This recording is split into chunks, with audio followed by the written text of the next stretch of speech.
தீபாவளிக்கு முன்பாக அனைத்து நியாய விலை கடைகளும் திறக்கப்படும். அந்த நியாய விலை கடைகள் மூலமாக தீபாவளிக்கான இலவச அரிசி 10 கிலோவும் சர்க்கரை 2 கிலோவும் அரசால் வழங்கப்படும் அனைத்து குடும்ப உணவு பங்கீட்டு அட்டைதாரர்களுக்கும்.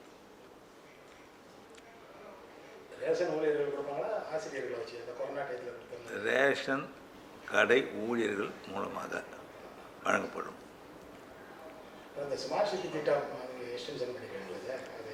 4 பணிகள் தொடர்பு நடவடிக்கை அரசு எடுக்கும். இந்த விஜய் மாநாட்டுக்கு அழைப்பு வந்து நீங்கள் போய்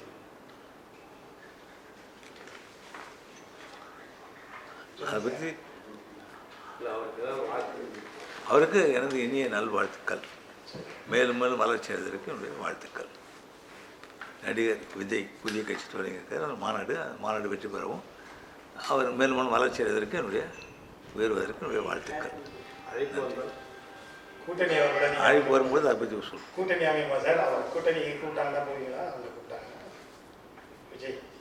தேர்தல் வரும்போது அதை பற்றி சிந்திக்கும். நன்றி, வணக்கம்.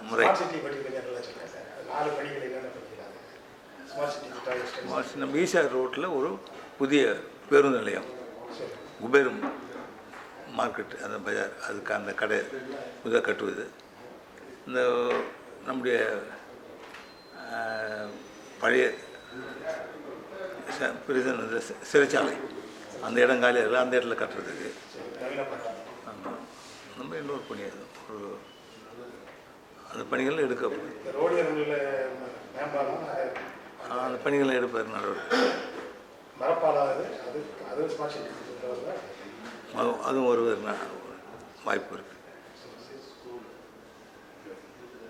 பாதகம் செய்பவரை கண்டால் நாம் பயங்கொள்ளலாகாது பாப்பா, மோதி மிதித்து விடு பாப்பா, அவர் முகத்தில் உமிழ்ந்து விடு பாப்பா. அண்மை செய்திகளை உடனுக்குடன் தெரிந்து கொள்ள இணைந்திருங்கள் இயம்நாடு தொலைக்காட்சியுடன்.